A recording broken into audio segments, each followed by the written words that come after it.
Dope Groove by Spoon. Yeah. It's a big game. Who you know that got it behind the scenes like behind the O-line soon as the QB say hype. It's big game, big game. Analysis from the player's point of view. Injuries, big trades, player news. Yeah, sector competition, and he play with Tony Dungy. Better listen, I'm talking about Big Game Sports Buzz. Said everything you need and more. Yeah. Big Game Sports Buzz. I thought I told you once before. We call him Big Game James. Yeah, Big Game James. Big Game James. What's up, everybody, and welcome to another episode of Big Game Sports Buzz, where the sports fanatic and the pro athlete get together to talk about all things sports and everything that revolves around it. I am Jay Stocks, the buff nerd. Let's go.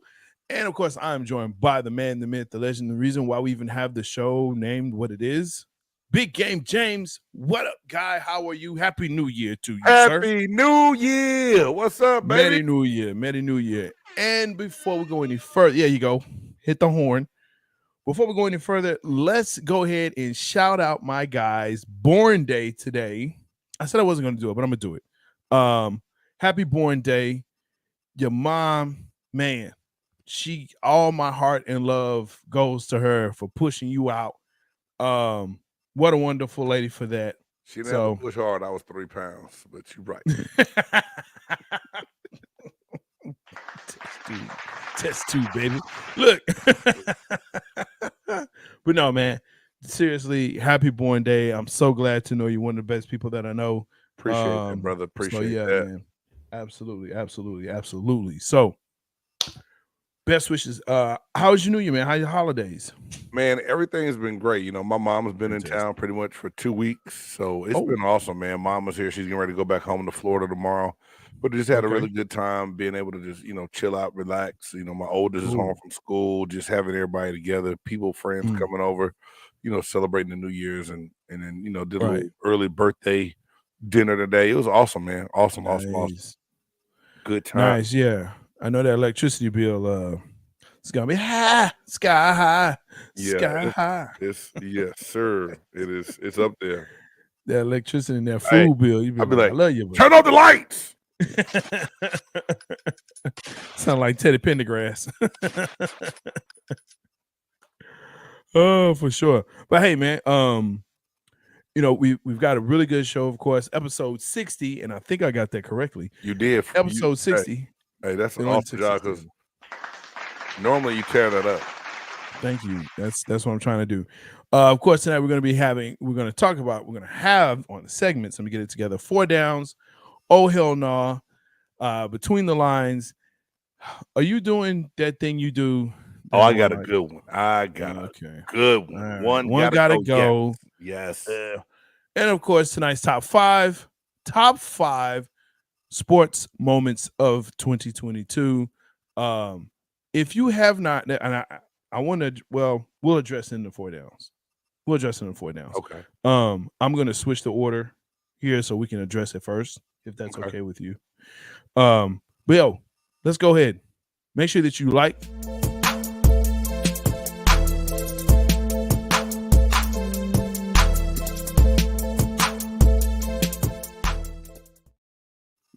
Thank you, Big Game. Awesome job. Hey, make sure that you like, subscribe, smash that bell, okay, so you know when Big Game Sports Buzz and all other big game entertainment sports shows are on, podcasts are on. We have Cowboys Cutting Up tomorrow, definitely for sure, 8 p.m. And, of course, new show coming out, 2 Birds, 1 Show, 10 p.m. Eastern Standard Time, 9 p.m. Central Standard Time. 2 guys from Philly talking Philly sports, craft beer. Definitely check them out. Good stuff, good content they're pushing out. On the 4 downs, so we've got to address it. If you have not seen the short that Big Game has put out about Damar Hamlin, check it out. I think it's one of his best. to be honest with you. I think it's one of your best, Big Game. Appreciate that, man. You know, talking about it from the players' perspective. And we've heard from different players. I think Ryan Clark did an excellent job Yeah, the night of, yeah. right, with Scott Van Pelt. And Booger McFarland did too. Yeah, and Booger too. Yeah. But I really like RC's. I think he did a great job. But definitely check out that short. It's on Big Game Sports Buzz and Big Game Entertainment as well. You can check that out. But I want you to just recap, if you will, and I'm going to sit back. But if you'll just kind of talk about that whole piece when you have something like that happen, and then I'm going to ask this question with it. Did the NFL get it right? Did they do it right? From everything that we've read and seen, did they do it right? So I'm going to let you go. I'm going to go ahead, take me out. Talk about what you talked about in your short, man.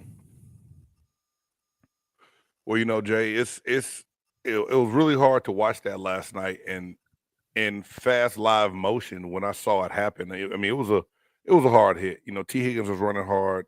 Damar Hamlin came in, made the tackle, and then I saw him down. But then when they went to the replay and they showed him jump, pop up, and then stumble and fall back down, I was like, man, he got knocked out. I'm thinking it's a straight up head injury.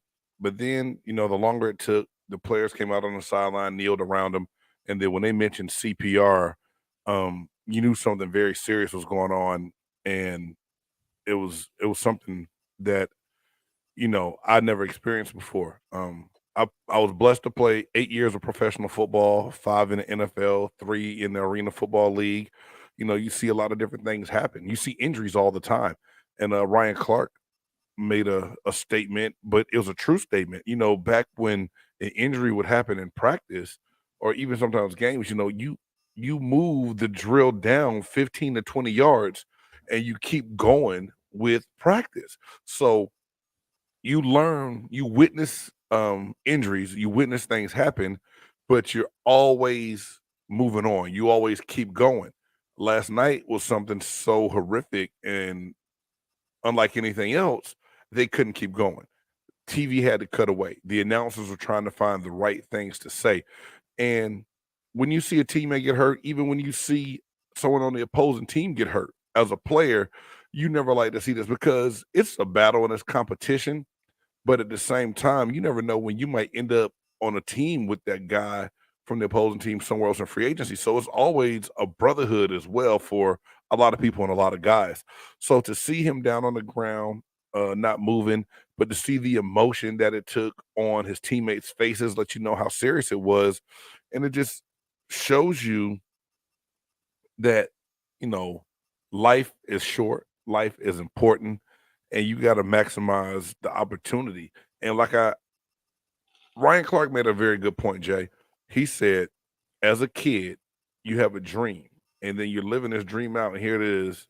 Damar Hamlin's 24 years old in his second year in the NFL, playing on the biggest stage of football. When I say biggest, it's not the Super Bowl, but Jay, we used to all talk about wanting to play on Monday Night Football, dog. Monday Night Football, like I said in my short, was the pinnacle of the week. You knew that after all those games finished on Sunday, you get to Monday, all eyes were on those two teams playing, and you wanted to ball out to make a statement for all your peers in the league to admire the job you did playing on the field, right? So here it is, this kid, and I say kid because he's 24 years old, stepped up when he had to, got moved into a starting role, playing great football, probably having the time of his life, just living his dream out, and all of a sudden, just that fast, in 1 second, his life has changed. And when I say his life has changed, we're still praying and hoping that his life continues. He's in critical condition right now in an induced coma. Man, it's the scariest thing in the world. And the more I think about it, I got choked up, even talking with my mom about it. My mom, one point in time when I got hurt in college, she was like, I'm glad you're living your dream, but I hate it at the same time. It's so scary. So just think about what his family had to go through. Thank God his mother was there. She didn't have to hear about it from afar. She was able to be there for him. But whenever you see anyone get hurt, you don't like it. And to have to be on that field and witness what he went through during that Monday night game, 10 minutes into a game, I can't even imagine what it did to both players on the field and on the sideline. Now, to talk about and answer your question, did the NFL get it right? The NFL did what was right in the long haul to make themselves look right. That being said, there's no part of me that's going, I will sit up here and say it right now. And if I'm wrong, but I doubt it and I believe it in all my heart. They wanted to find a way to finish that game, but the severity of the injury just was too much. If at any time Damar Hamlin would have moved a limb and gave a thumbs up, that game would have continued. Point blank. Yeah. Period. They were going to try to finish that game. And that's the thing. That's just like when 9/11 happened. You know, that was the era I played in. I'm in the training room, and I remember one of our trainers going like, "Holy shit, come look at this. I'm hurt." I had some guys off the table to get me to the players' lounge in front of our, our big TV, and you just saw airplane flying to the World Trade Center. You're like, "What the?" And here it was until different reps, like people like Michael Strahan. Was it Troy Vincent still playing at the time? Yeah, Troy Vincent was playing at the time. These big name guys, they're like, all right, well, we're going to move this one game to here and move this to here. And then they're like, we're not playing football in New York, and this plane just flew into a building. We don't know what's going on. We don't know the severity of these attacks. Will they attack a stadium? It was when the players took a stand that the NFL was like, okay, well, we'll reschedule and move everything back a week. And that's what they did. They added that second week of the season, the first week of the season, second week of the season, I believe it was at the time. So to the end of the year. And this kind of, I think the coaches and the players, when they got together and moved it to the tunnel or the locker room, I think both head coaches, I'm going to commend them without even talking to them or knowing, but I can just tell, look at the look in their faces and eyes when they had that conversation, Jay, was more or less like, hey, look, hey man, I know this, take care of your team. Make sure you guys are right. We don't have to do this. And I'm sure they gave the New York office like, hey, look, we can't do this. These guys can't. And my thing, Jay, I don't care how good of an athlete you are. You prepare to do battle. You prepare to do your best to play against people. You don't prepare to see your teammate getting CPR, his chest compressed, and then the AED, the defibrillator had to go onto him to shock him and revive him. You don't see that. I mean, that's one thing I told people. I've seen compound fractures, I've seen torn knees, I've seen legs facing the opposite way, I've seen hand dislocations. You've seen some gross stuff. They're like, oh God. Then you go to the trainer like, hey, is everything gonna be straight? Hey, it's broke. He'll have to have surgery. He's gonna miss some time, but everything's gonna be fine. And you get a peace of mind and you go back and play again. There's no peace of mind coming when you know your teammate in the back of your mind, your teammate's in the hospital. Right. You don't know if he's still breathing, not breathing, or anything else. So the NFL said the right thing, because I believe this too. Someone said it last night. Joe Buck has been covering sports for a long time.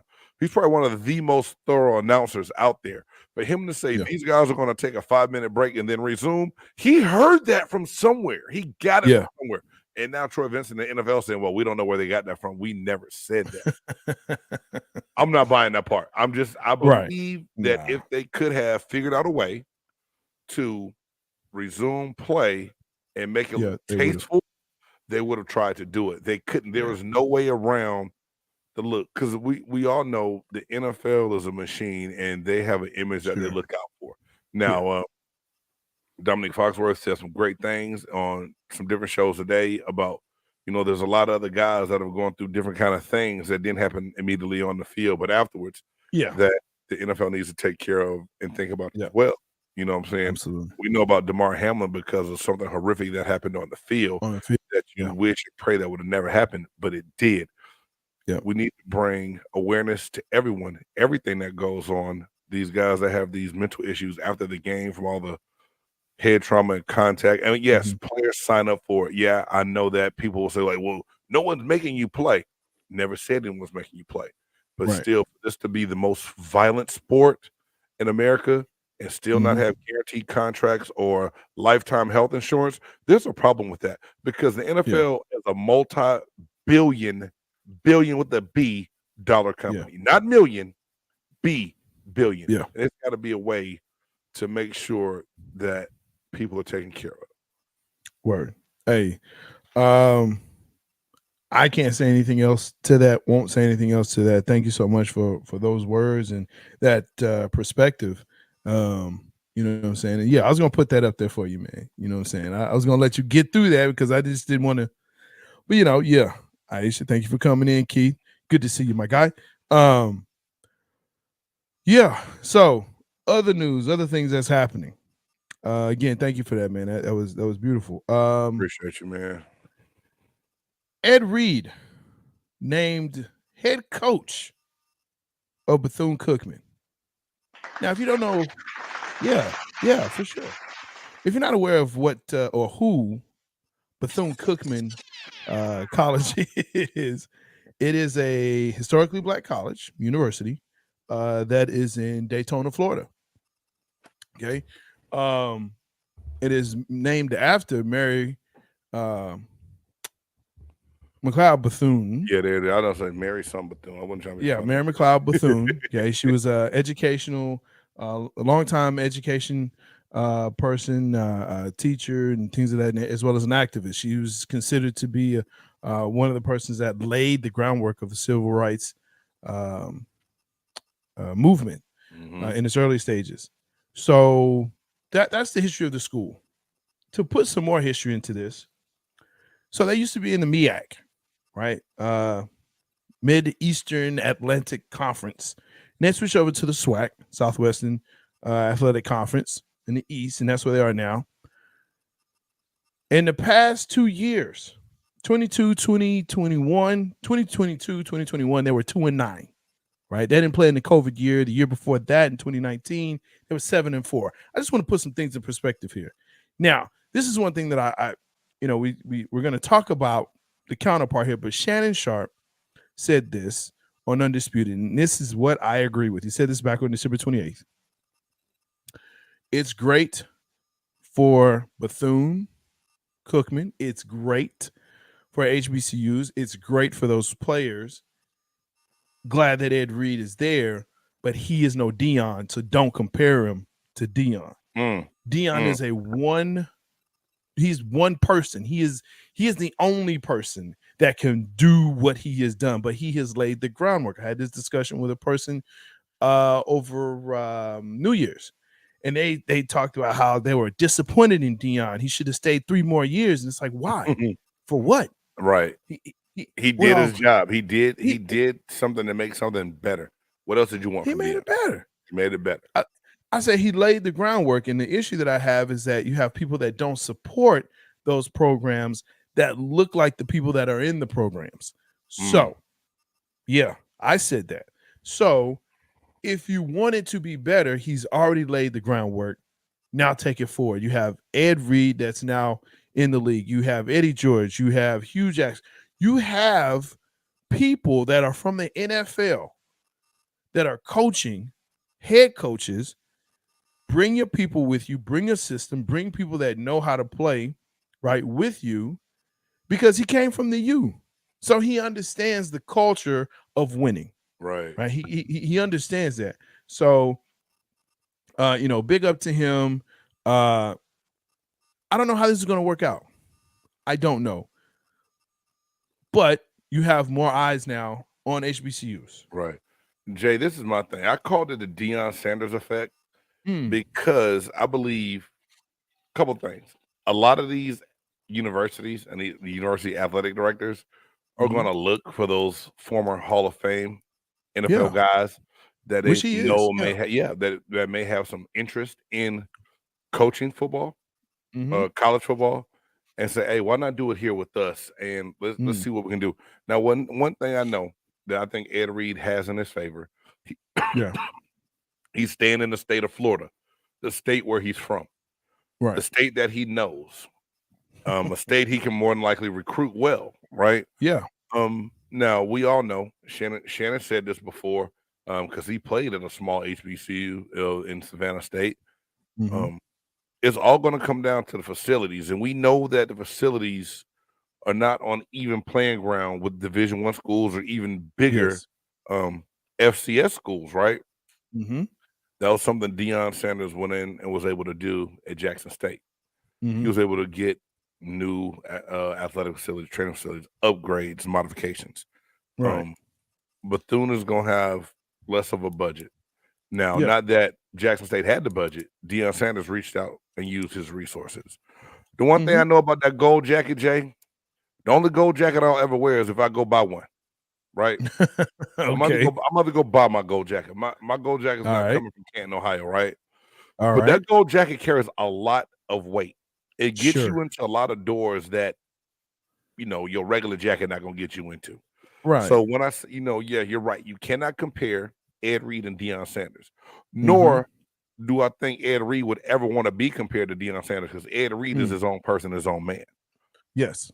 Ed Reed still has resources as well. Now, they may not be as deep as Deion's, but they're deep. And I think it's going to be enough to where he can put a positive spin and light on Bethune Cookman and maybe help keep some of those kids home in the state of Florida and get that football program going again. Now, this is my thing too. If Ed Reed's goal is to advance his coaching career and move on as well, he's going to have success at Bethune Cookman. And then I wish him all the luck in the world because this is the whole thing. And when people talk about Deion Sanders lied, he told the kids that they didn't need to go to a predominantly white school to have success. Then he went to a predominantly white school to get a pay raise.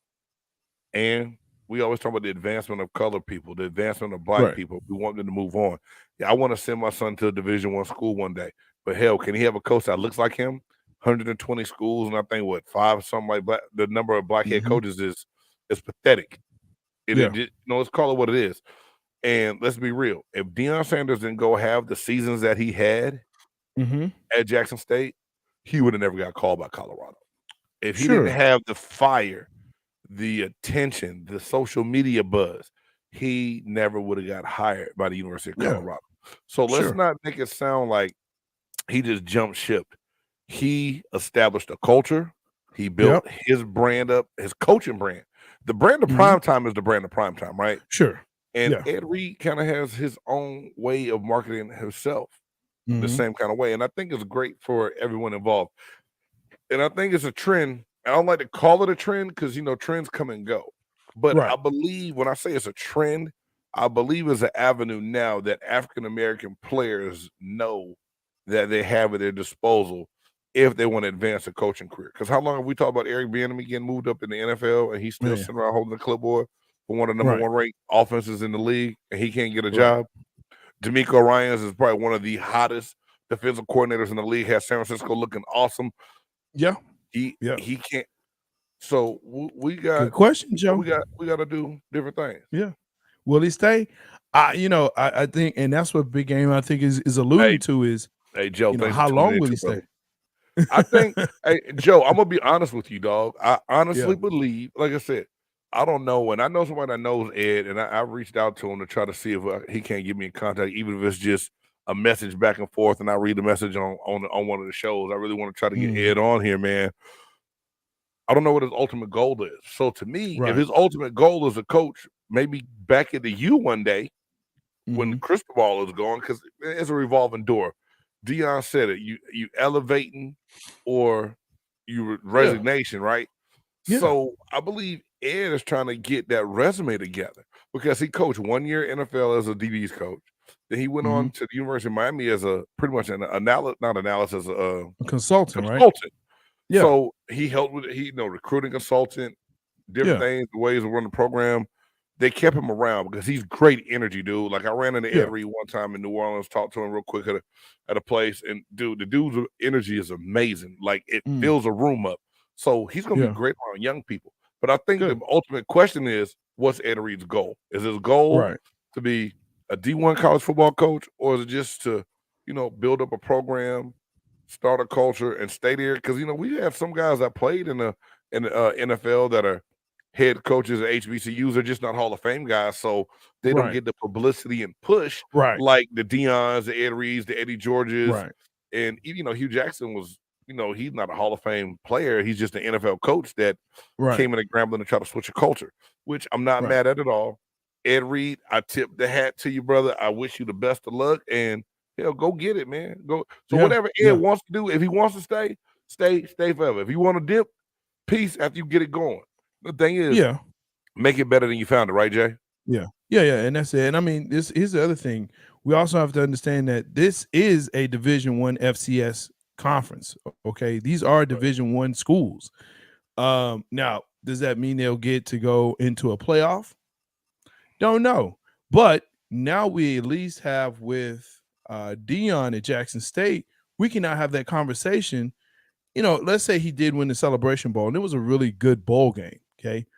When it's overtime, but let's say he wins that Celebration Bowl. Does that mean now that Jackson State is getting that consideration to go into the playoff, to at least be in that large bid?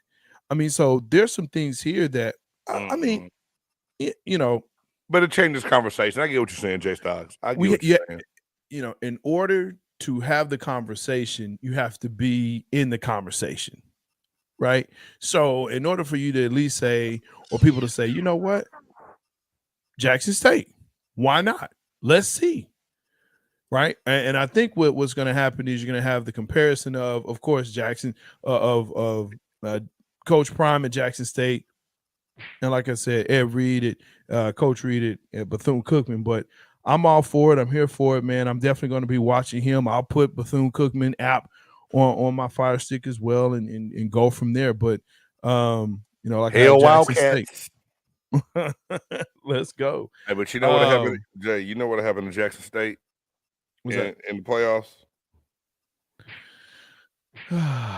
They may get spanked, man. But at least, you know, hey, you never know. You never know, because that brings us to the third down, though. Okay. Right. CFP National Championships. Guess what, folks? Woo. Now, Big Game likes to say, I'm one of those people that likes to say, I told you so. You are. I told you so. I told you so. I told you so. It's something about this Horned Frogs team, and I won't say team of destiny. I hate using that term. But there's something about them and the way they play and the way Michigan and Jim Harbaugh likes to choke in these big games. It's something about it. Call me wrong, call me whatever, but this guy cannot win the big one when it matters. Those are facts. Prove me wrong. Yes, he beat Ohio State. Awesome. He beat them last year, and guess what happened? He still lost. He doesn't have a championship to his name. So here's what I'm saying. TCU did what they had to do. They were in command of that game the whole time. Yeah, it got close, but they had 2 pick sixes in one game. 2 pick sixes. Mm-hmm. I mean, who does that? You put 51 up on Michigan. 51. And that defense looked good in the Big 12 championship game and against Ohio State. I'll be the first to say this. I am a Michigan fan, just from a long time ago, not trying to be funny. And I was really pulling for TCU, Jay. I was pulling for them, but I did not think they were going to have a chance. I said it depends on if they can battle up front. Yeah, dude, they O-line and D-line had no problems at all. They O-line had no problems at all. So Joe, those now are facts. Joe, I know you a Georgia Bulldogs guy, Joe. We're gonna talk about that in a minute. But we gotta give TCU a little bit of respect and congratulate them on upsetting Michigan, which nobody thought that they had a chance to upset Michigan, right? Paul Feinbaum came on and said, TCU, nobody's gonna be watching that. No, TCU, they don't travel. Yes, guess what? Yes, we do. Yeah, that's fine. We ready for it. We are ready for it. I'm telling you this, like I said, now this is not this is not a team of destiny. I won't say that. Okay. But let's go to the other semifinal game. Because we got Joe watching. We got Joe watching. What the hell happened to that defensive line and that secondary y'all had for UGA? Now, hey, Joe, you know we done talked before. You done DJ my son's birthday party back in the day, right? I'm a Georgia fan now. Don't get it twisted, y'all. Y'all know I'm a Georgia boy at heart. That's why I was born, right?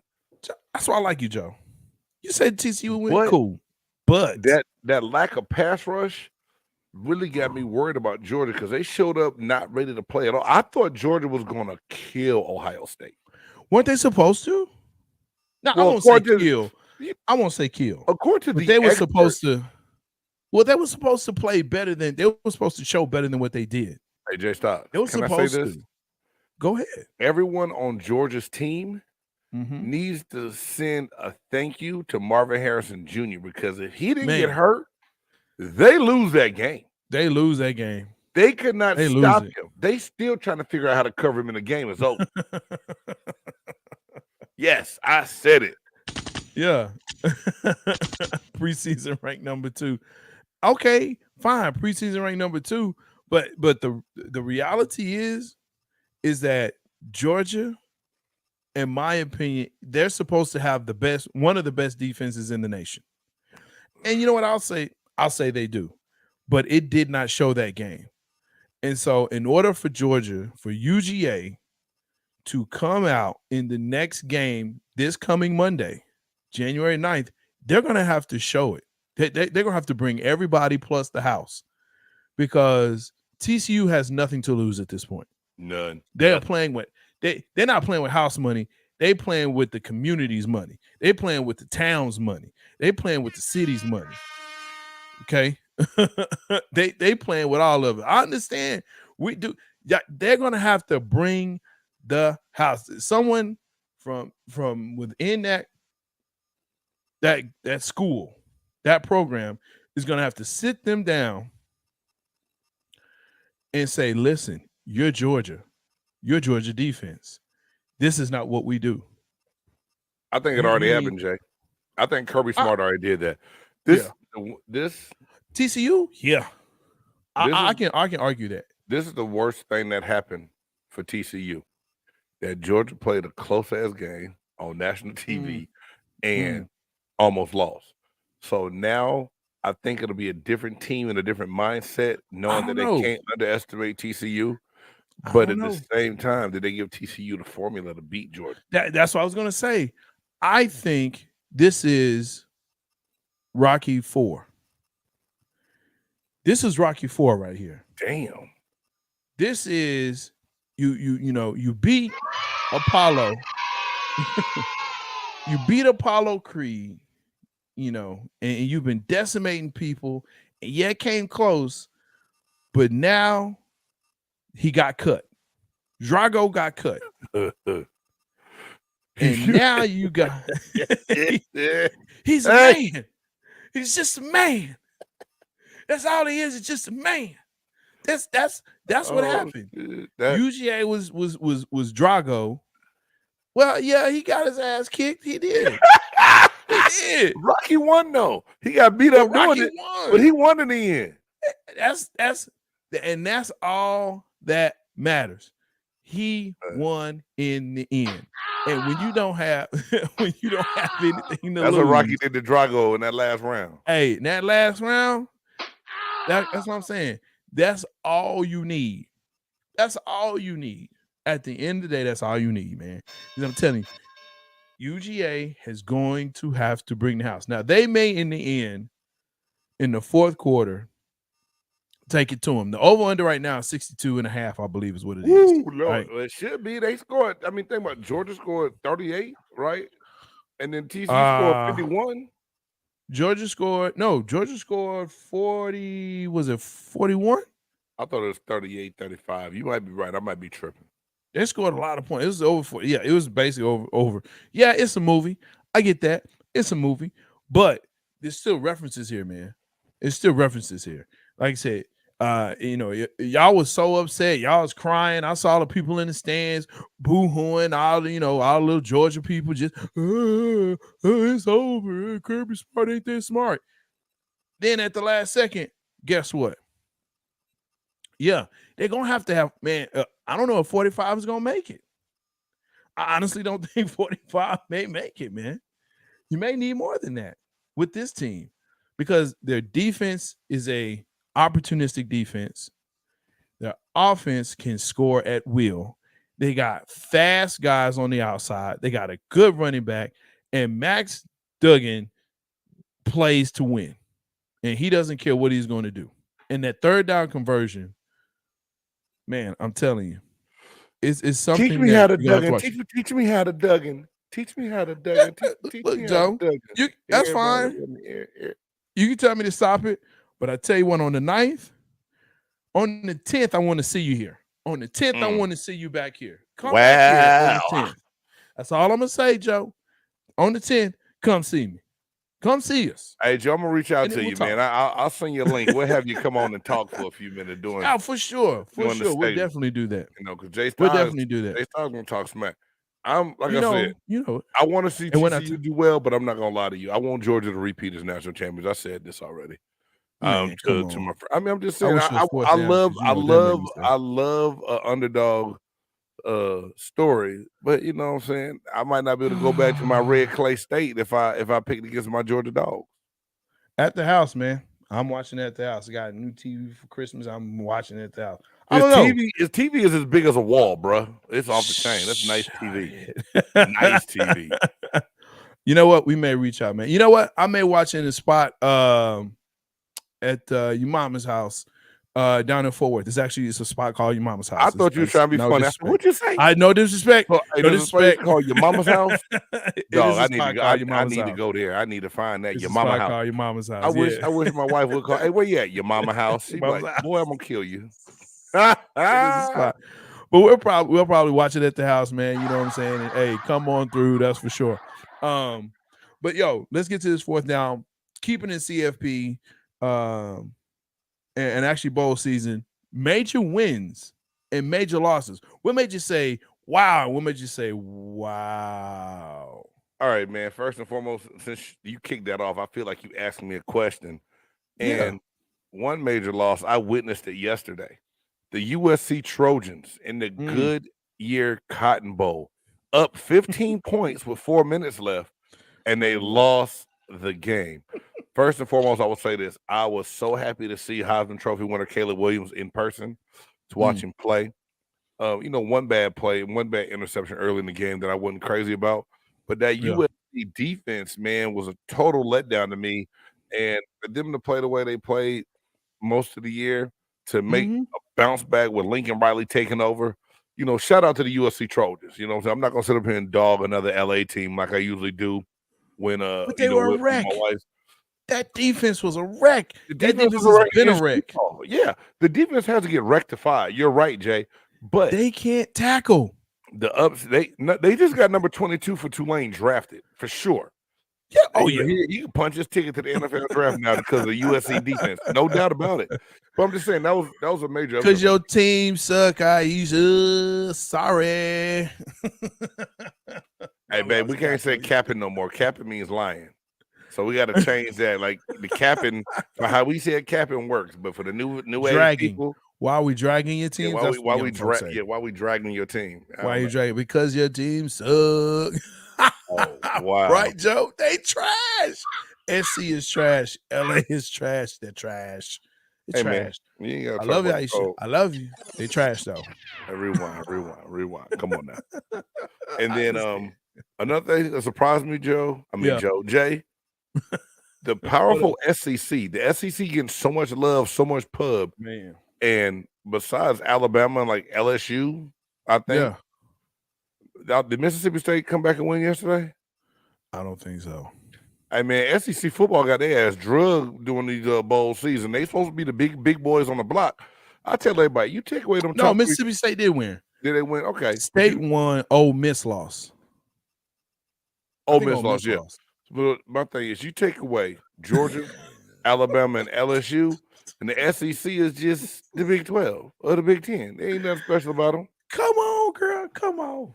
Come over here, gonna limp back. That's all I'm gonna say. I got you.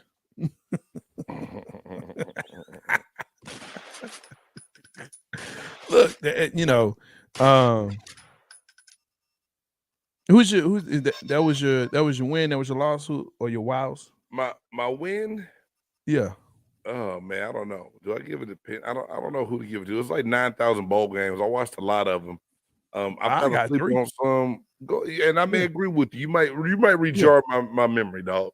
Yeah. Okay. So, look, my win was obviously Tulane.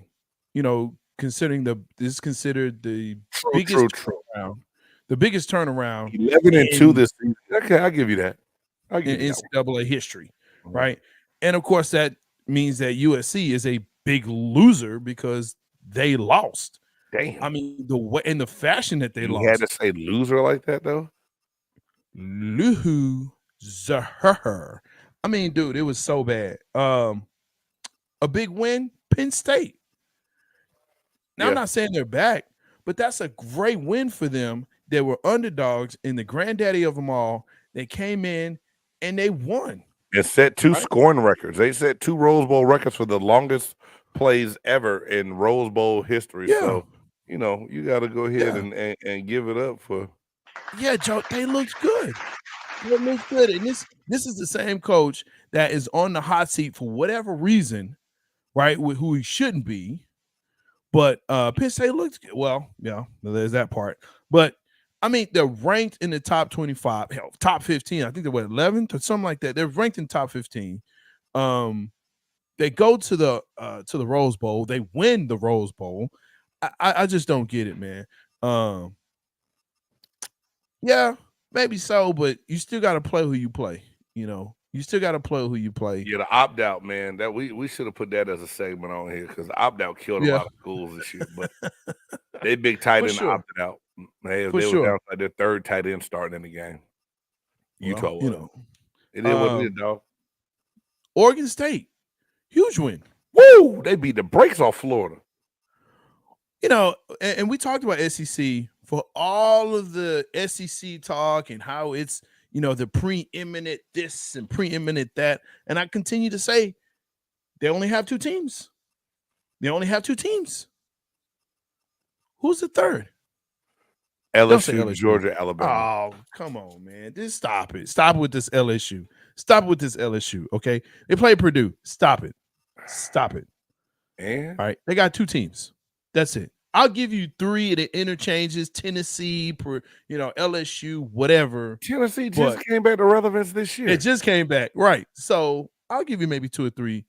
Out of how many teams? They got 16?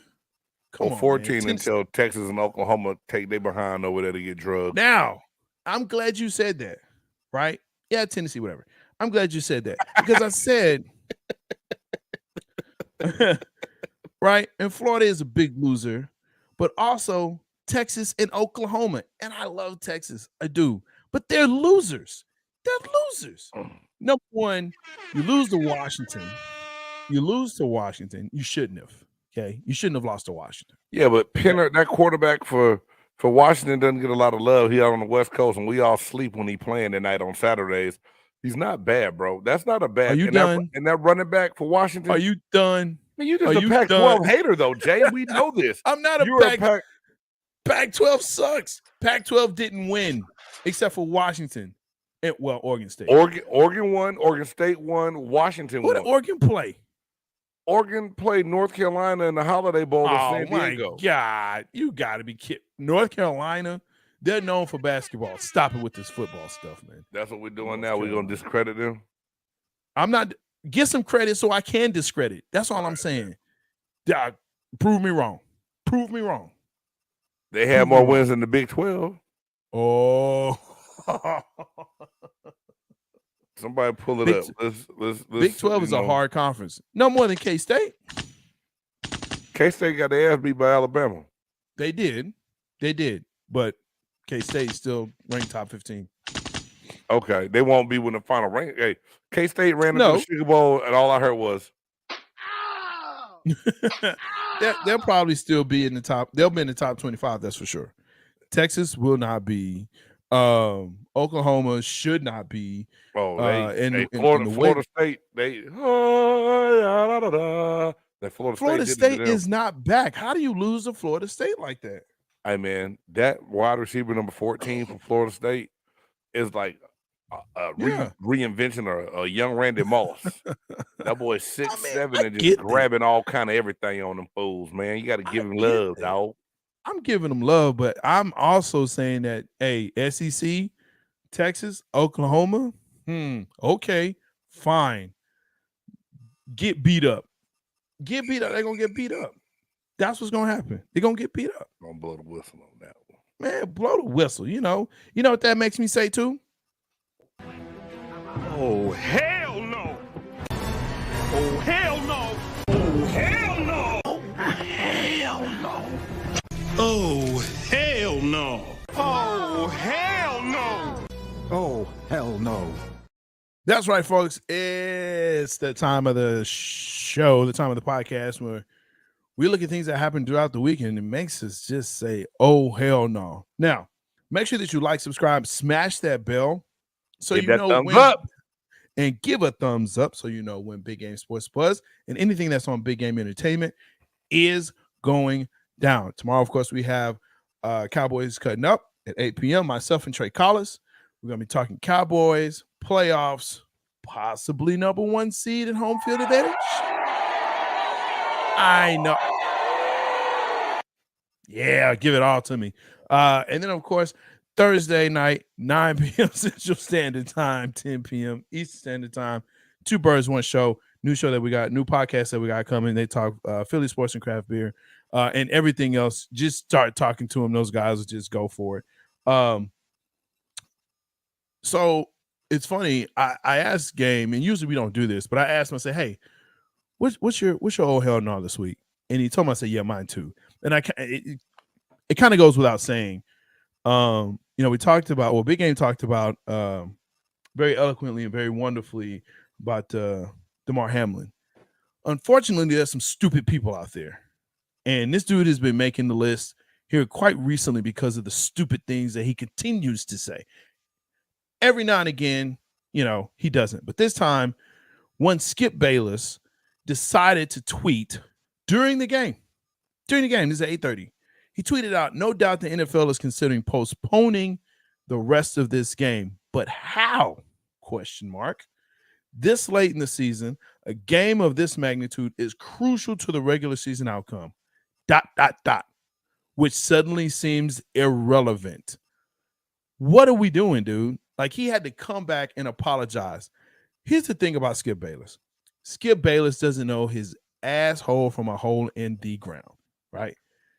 And unfortunately, his head is so far stuck up there that, hey, he can't do what he needs to do, right? He cannot understand what's right and what's wrong. How do you call a Hall of Famer in Shannon Sharp and say, you're not Tom Brady? Who is Tom Brady? But I tell you who Shannon Sharp is. He's a 2-time Super Bowl champion, Hall of Fame tight end, right? No one can cover this dude. But yet you want to downgrade him and disregard him? Bro, what have you done? What have you done, Skip? Again, it just continues to pile on. Shannon was not there today, and I think it had something to do with the tweet. That's my personal feeling. I don't know Shannon. I've reached out to him. He don't respond to me, but I've reached out to him. I'll continue to do so. But Shannon is one of my favorite people.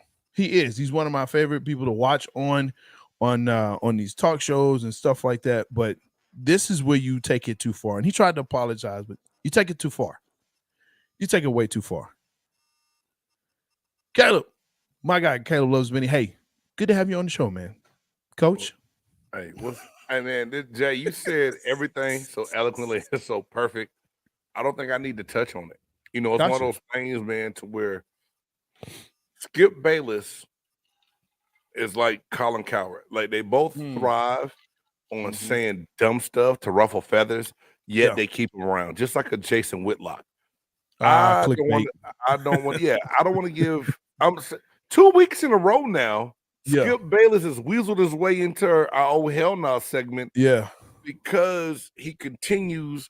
How can you be so insensitive to you're wondering what the magnitude and importance of a game is where a young man is in critical condition and might not live?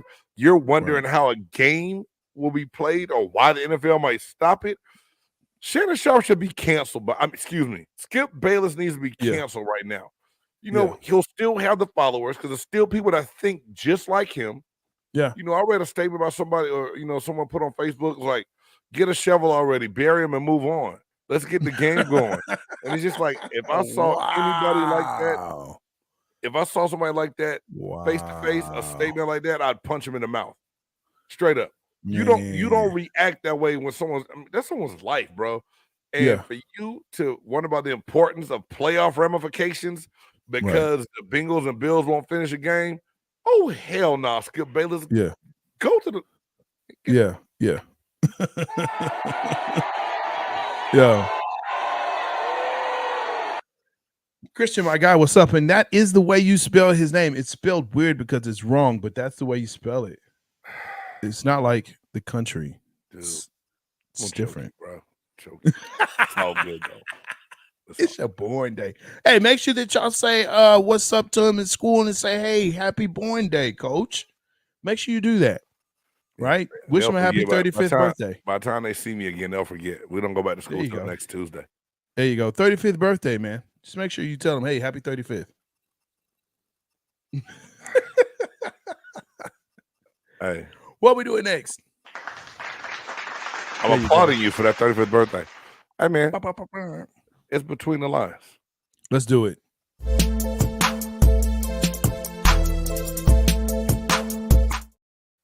All right, so here we're going to talk about NFL things, and man, there's a lot of things going on.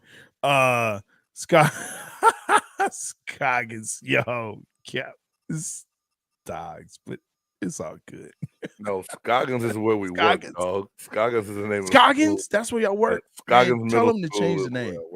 Hey, man, tell them to change the name. Richard Scoggins worked hard in the neighborhood, in the community. Hey. We're not changing that with a school because Skog and Stoggs is close. It is close. But yeah, there you go. You know what I'm saying? There you go. Thank you, Caleb. Thank you. Titan. You just turned my light off, Titan. God damn it. My dog just turned my light out. I don't know what he did. That's all right. You know, hey, it's trying to wish you happy birthday as well. Green Bay, are they a contender? Are they for real? No, they're not for real because we knew. What did I tell you? When I told you when your Cowboys beat the Minnesota Vikings the way they did at home, that Minnesota was a front and a fake. So they just got exposed. Jay, when is Kirk Cousins? Yeah. Thank you, Joe. Kirk Kane. When is Kirk Kane won a game of significance? He's had opportunity in Washington. He had opportunities. When is Kirk Cousins won a game that mattered?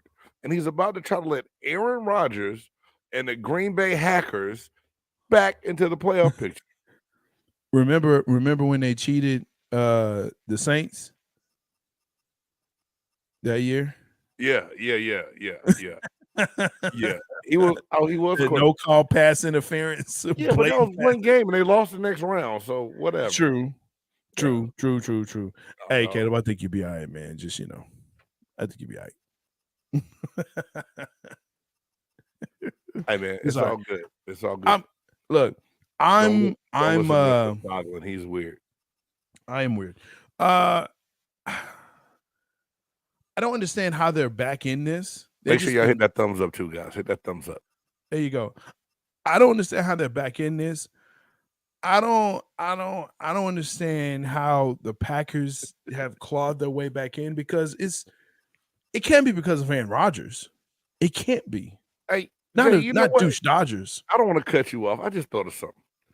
What's up? Did you see Dan Orlovsky hyping up Aaron Rodgers and he's not back in the damn playoff shit over Tom Brady, and Tom Brady and the Buccaneers got in? Someone cut this segment out and tweet Dan Orlovsky, tag him in this shit. Dan Orlovsky, you talk like you're a Hall of Fame quarterback. You held a clipboard for more than half of your career, and you talk like you're the greatest thing to ever throw a clip. Man, he is the old saying we said, L to the R. That's what Dan Orlovsky does. He's Tarzan, and he swings from the L to the R. He's swinging on them things hard. Dan Orlovsky, it pissed me off. So, but Aaron Rodgers ain't even in the playoffs, and you're writing off. Yeah, you're writing off the GOAT. Although he's a gray-haired GOAT, he's still the GOAT, and he's better than Aaron. I don't give a damn what you say. I don't know. 45. Now they got the guys coming back. They got some key people. The line is still not where it needs to be. I don't see them. Honestly, I don't see them beating the Cowboys. That's bias, yes, but I don't think they beat anyone in the playoffs right now. The way it's set up, The Buccaneers, even with home field advantage. No, it's I'm talking tough. about the Bucks. I'm talking That's about the what I Bucks. said. The Packers. I said the Buccaneers. Yeah, I don't see The it. Packers defense looked good against a bad Minnesota Vikings team. I still don't think that Yeah. team has enough to do anything if they, had Dallas. So anyway, we're not moving out of our spot because we won where we are. We'll win the division. We'll have a home game. It's not going to change. And you'll have a home game. Now, it'll be yeah. Jay, I'm not silly enough at all. What's up, Jonesy? What's up? I'm not silly enough to sit up here and tell you that, just wait until we get in and we're going to make a run and this is a new season. That's what everyone's saying. Yeah, that's what everyone's saying because they're used to Brady's history. I'm skeptical to say that because regardless of that, Jensen he might come back, but the injuries are still looming out there. We're still hurt in so many different places.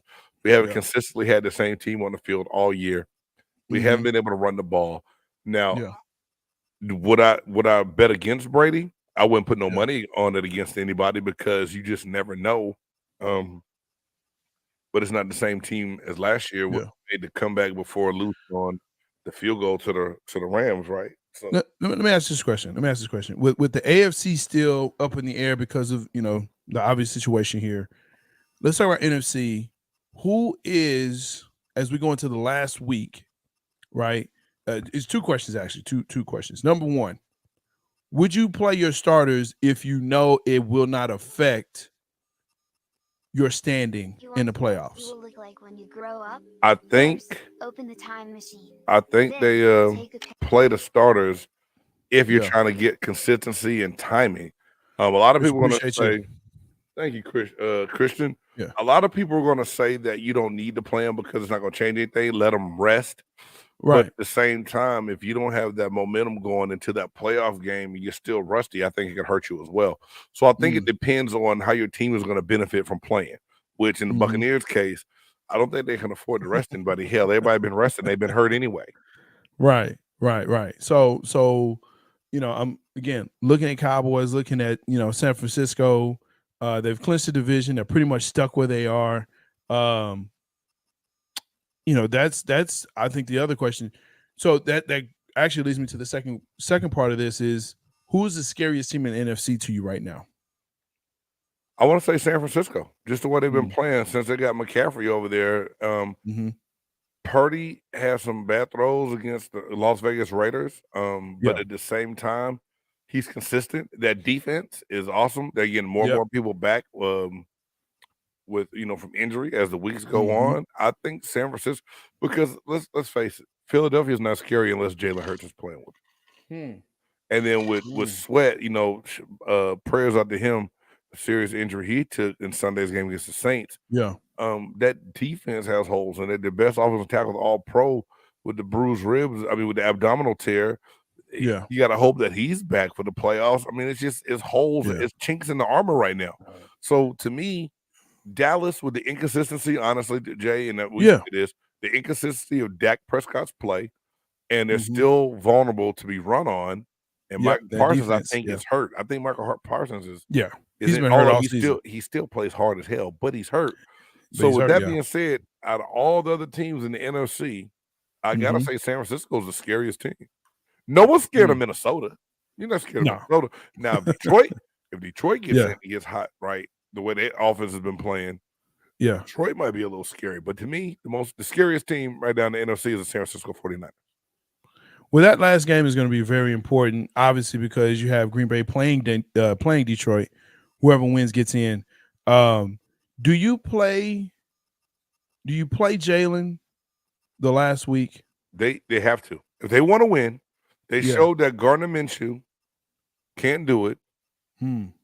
Right, to me, he can't. Like they need this win. They need to buy. So to get that buy, they have to play Jalen Hurts. Don't worry about what's in my cup. It's in my cup. It's my cup. It's my cup. Bridget, what's good? Glad to see you back here. On. Let's Bridget, go. Bridget, it's been a minute. But I know you didn't bust your behind up in here talking about let's go Dirty Bird.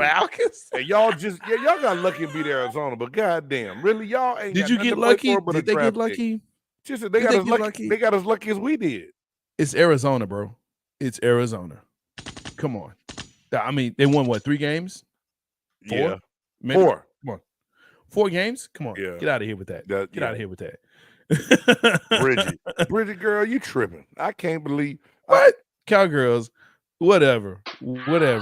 Hey, you know that's what it is, Bridget. Hey, look, shout out to all of Atlanta. It's a beautiful place, but Joe.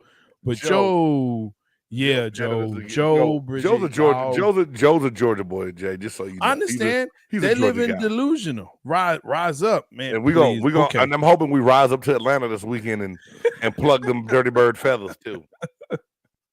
But I mean, I think you make a very good point though. Do you play Jalen? Yes, you have to keep that seed. I hate when coaches though say, they talk, they have that coach talk, right? That coach speak of, we're not really worried about seeding. We just want to play. No, you're worried about it because you want that first round bye so you can rest your players and you can see what's what. And you want home field advantage. Otherwise, you don't have it. Right. So yes. No, I want you to, as a fan, yes, I want the first round bye. All right. That's between the lines. Let's get to this part of the show no one likes. Hey man, quit saying that, dog. You're gonna like this one. It's quick, it's easy. Let me drink out of my cup. One gotta go.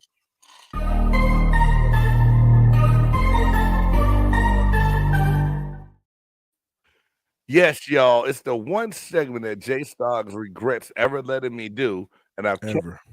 Yeah. So tonight, with all the sports stuff going on, one gotta go, Jay.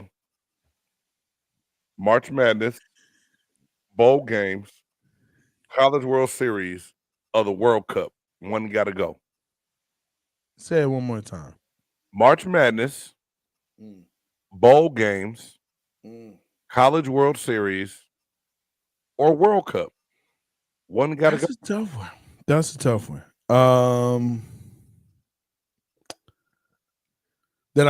So you're saying one of these has to go. I don't watch ever again. Mm-hmm. Yeah, I'm gonna have to say College World Series, man. I'm the world. Yeah, I'm gonna have to, bro. Hey, look. First, I'm gonna put this up here. Maybe. Yeah, maybe. I don't know. I was a toss up for me. I ain't sure about the World Cup. Between the World Cup. She said, holla back. I can hear her saying it though. That's what holla back, World Cup. That's holla back. Holla back. No, but for me, it's the College World Series. I mean, it's cool and all, but a lot of times you don't get the best players, and you won't see these players for at least another 3-4 years anyway. The way that the farm system works in baseball. And look, this last World Cup, this World Cup final was probably one of the best ones in a very, very, very long time. So, yeah, it's the College World Series. Hey, Jay, do you know how many World Cup games I watched this year? 1. 0. Holla back, World Cup. Stupid voice. No, I mean, I understand. And as a soccer fan a sports fan, this is tough to pick because it is. I typically don't. I watch College World Series. I do, believe it or not. I know I laugh at baseball sometimes, but I like College World Series. My God, Joe. Yeah, I like it too. But it's not the same energy. But just knowing some guys that when I was in college, how much that meant to them, I feel the pain. I'm saying about World Cup personally. That's just me. March Madness can't go. Let me ask you a question. Do you watch the College World Softball Series? I watch that more than the College World Series. I watch the girls play, and I think it's my boys like it, my wife likes it, and we all like. I think like the year before COVID, we all found ourselves just sitting down watching the softball series. And yes, I do. I really do. Like I think it's really cool to watch because women's sports gets amplified and elevated a little bit more during those times. So it's cool to watch. Yes, Joe. It was fire. It was so dope, man. It was so good. Joe, I might regret that decision I made later on, but right now, it's my birthday. I done had a little bit in my red cup. I don't regret staying by to the World Cup at all. Aisha asked Big Game what's in his cup, asking me. She know me. She know what I drink. There's only so many things that's gonna be up in there because I don't do the light stuff. Well, look, you know what time it is. Oh, it's time for that. Hey Jay, remind them all to hit the bell, hit the thumbs up too. When we go. Okay, I'll remind y'all to hit the bell. Even when you feel low, you can still go. Even when you feel slow, you can still go. Even when there's no hope, you can still go. I never answer to no, man, I still go. Make sure that you like, subscribe, and smash that bell. Hit the thumbs up. Make sure that you like it. Tell somebody about Big Game Sports Buzz and Big Game Entertainment. That way you know when we're on, because we love, as you can see, interacting with you, our fellow podcasters. I feel like it's not just us. You're podcasting with us. So come on through and make sure that you understand, or actually make sure that you know that you can also catch us on Amazon, Spotify, as well as Apple Podcasts, or wherever you listen to your favorite podcast or platform. Okay, so we're there. We're everywhere. This week's top 5, there are people that have a top 100. Some have a top 50. Some have a top 25. Some point out and have a top 10, but here at Big Game Sports Buzz, we have a top 5, right? Who's in, who's out. This week, top 5 sports moments of 2022. It could be any sports moment, not just NFL. Not just in NFL. You know that wasn't necessary, y'all. Yeah, he took a shot at your boy, y'all. Just let y'all know. Make sure that you put yours in the comments. We'd love to see them. Yeah, please. If you got a top 5 sports moment, 2022, let us know. Hey man, Jay, I'm going out the Jay Styles book of top 5s. There's no order to this. They were all major moments that I think impact the sports world. So I'm just gonna read a list off, and it's no particular order at all. Yeah, just Brittany Griner's arrest in Russia. Sure. And it wasn't sports itself, but just a sports figure, and how different people from different sports get treated. Mm-hmm. It was just big, and I think it opened up eyes across the world on different issues in life. Yeah. So, number 2 in my order, St. Peter University upsetting Kentucky in the first round and making it all the way to the Sweet 16 in NCAA basketball last year. Here it is, a small school in New Jersey nobody ever heard of, and then everybody running around talking about go Peacocks, go Peacocks. It was just, I love March Madness, dog. I love March Madness and what it brings. I think St. Peter's beating Kentucky was big. Yeah. One that I think is going to surprise you, because I don't think you have this. The Live Golf Association coming in and stealing away people from PGA. I just think it was big because of the country that was involved, the conflict that country has with America, and just a changing of, I don't know, it was just real weird to me. So I just think it was big. It made a lot of big news, big headlines. Live coming in, stealing away people from PGA. This next one, I think one that might tug at your heart a little bit. Serena Williams announces her retirement from tennis. The prototype. Serena, I still love you, babe. Still love you. Pull up anytime. Anytime. That restraining order might still be in place. Be careful. It is, but that's all good. and then one that I have on here that is kind of near and dear, just because I know this person. Sandra Douglas Morgan was named the first Black female president of an NFL franchise. That's right. Sandra Douglas Morgan was named president of the Las Vegas Raiders. I just think that's big. Sandra, hey, go Wolfpack. That's my girl. I'm not hating on you, Bridget. Yeah, her UGA Bulldogs and Stetson Bennett, who came in last place in the. She said right before 2023 came in. I ain't mad at you. Bridget. You they take that one, girl. That's one great moment in 2023. Stetson Bennett, he came in last place, didn't he? What did the holder do to the ball? Okay, keep going. My bad, Jay. It's all good. Hey, actually, look, Brittany Griner was on my list as well, and I actually numbered these. But you know what? I'm gonna take a page. I did. I numbered them, but I'm gonna take a page out of my own book, and I'm just gonna do it randomly. There is one though that I will say for last. Brittany Griner definitely was one for 2023. I also had PGA and Live. Like you said, it's such a big story because it actually changed the face of, or actually the way PGA did their business, and it put their business out in the streets. You're pitting players against players, known players, great players against each other, talking trash. It's awesome. Aaron Rodgers, yes, sir. Aaron, for real, talking about great segue. Tom Brady drama. Man, that was a story that dominated everything, including CNN, Fox News, because it was he's retired, he's unretired. Now he's going through marital, status and the whole thing with the crazy boy. I don't even want to say his name anymore, but you know what I'm talking about. Mm-hmm. Yeah, that dude, AB. Man, look, that drama. Wow. So yeah, that definitely was one for me. The trans swimmer, Leah Thomas. Oh, huge story. Ooh. Huge story, and it definitely shine. We want to talk about shining lights on sports, and shining sports. Shining light on sports and what that means for everyone else, and it affected so many other people in having those conversations. So yeah, that was definitely a big moment, and the fact that she was allowed to win the NCAA. Man, wow.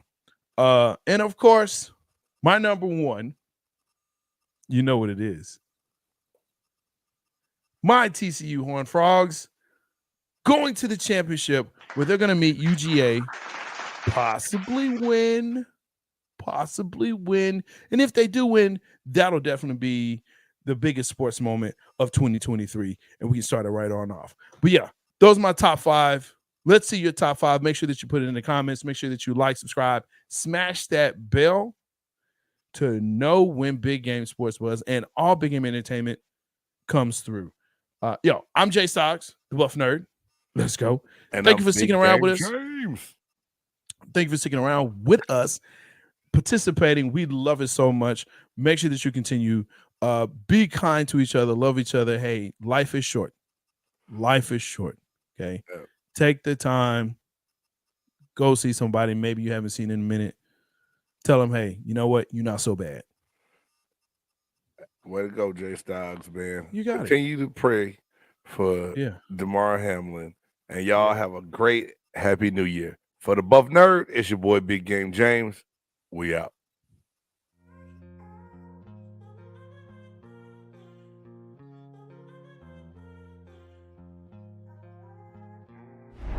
Dope. It's a dope move. Yeah. It's a big game. Who you know that got it behind the scenes, like behind the O-line, soon as the QB say hype. It's big game.